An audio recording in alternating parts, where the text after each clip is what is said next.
This activity is made possible by the voters of Minnesota through a Minnesota State Arts Board Operating Support Grant, thanks to a legislative appropriation from the Arts and Cultural Heritage Fund and a grant from the Wells Fargo Foundation, Minnesota.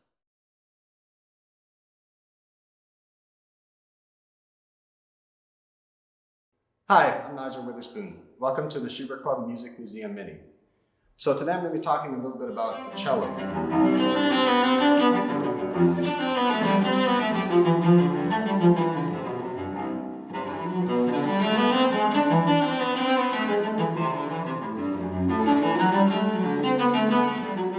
This instrument was invented around the year 1600.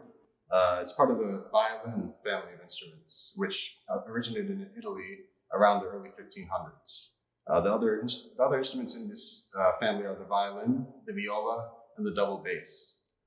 The cello specifically usually fills the role of a bass instrument in the music it plays.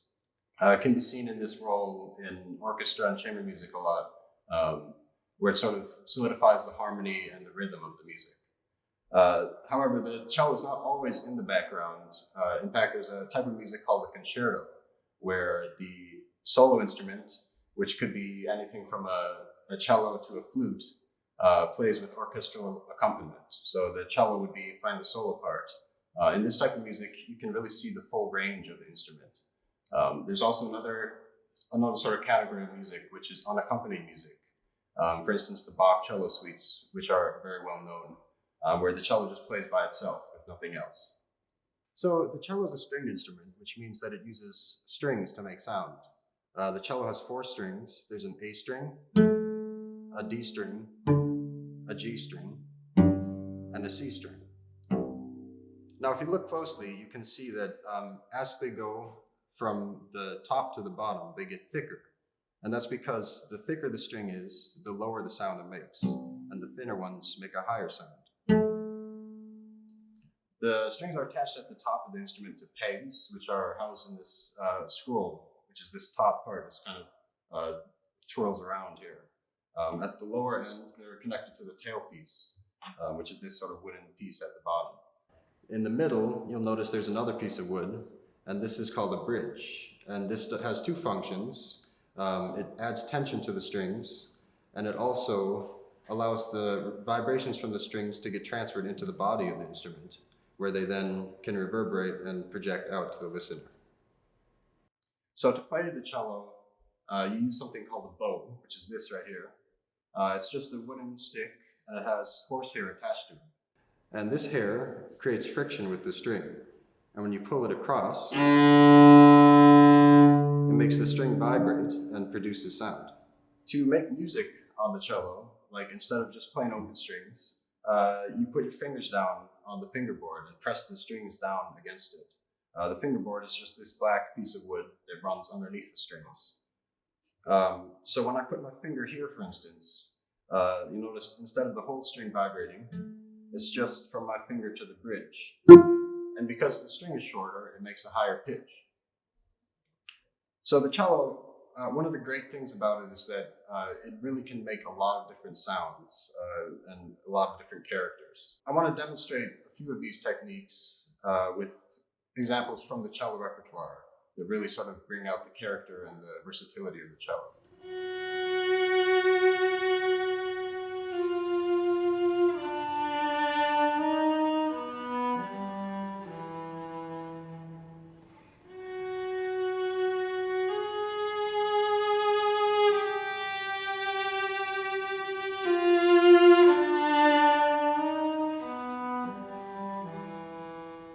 So the first example that I want to demonstrate is legato. So to do that, I'm going to play a short section from the Solo Cello Suite Number 1 by Benjamin Britten. And you can hear in this piece a sort of a sad sort of character that is really accomplished with the legato bow stroke. So you can listen to the long and smooth bow stroke on the string.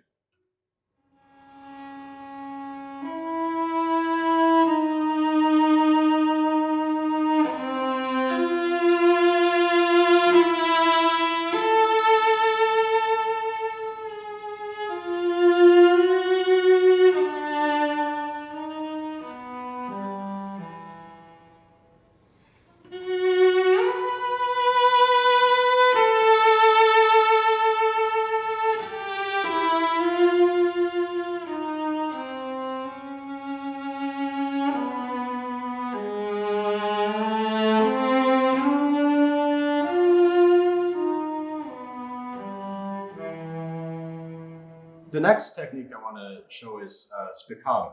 And to do that, I'm going to play the Courant from Bach's C major cello suite. And you'll notice this one is a lot different from the first one I played. There's a much more happy, lively sound. And that is accomplished a lot by the bow stroke, the Spicado bow stroke, which is more springy than the legato. So you can notice the very clear difference between that and the first one.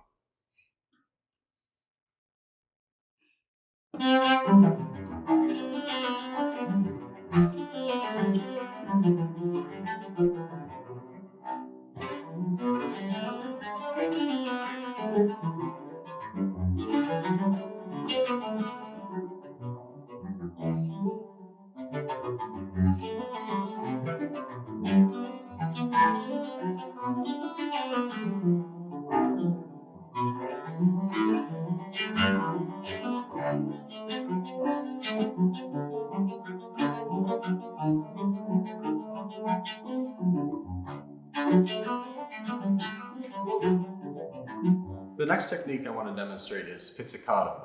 As I mentioned, this is when you use your fingers to pluck the string, like that. So to do that, I have a small excerpt from the George Crumb Solo Cello Sonata.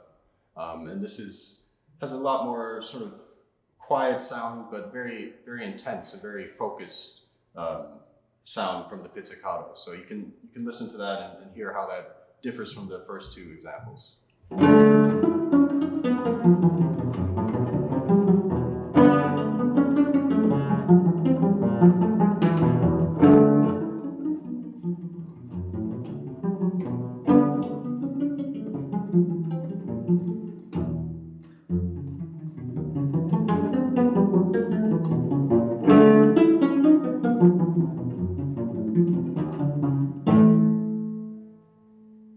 So here's a little demonstration of how pizzicato works using just something you can make at home. It's a simple plastic cup with rubber bands wrapped around it.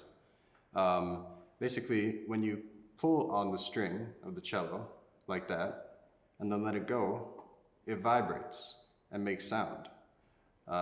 So basically, this is the same exact principle as the cello, just on a smaller sort of homemade scale. And you can see also here a demonstration of how the thicker strings make a lower pitch and the thinner strings make a higher pitch.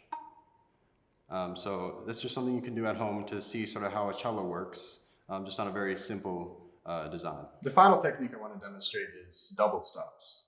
So I'm going to play a short etude by David Popper.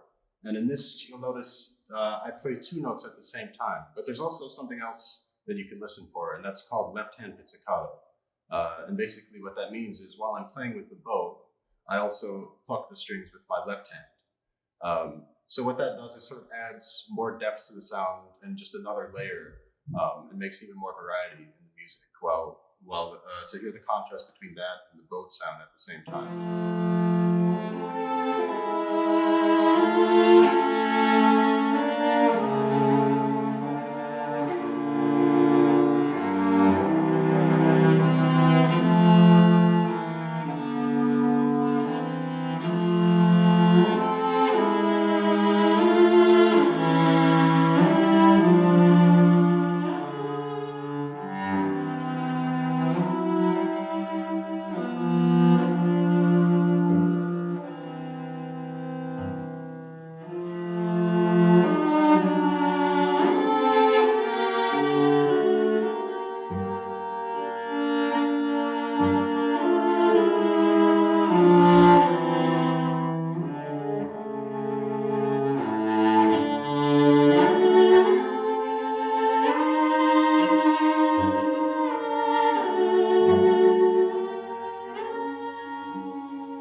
Thanks for watching. I hope you enjoyed.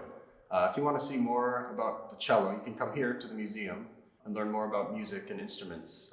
So I hope you found this video informational and entertaining, and hope to see you in the next one.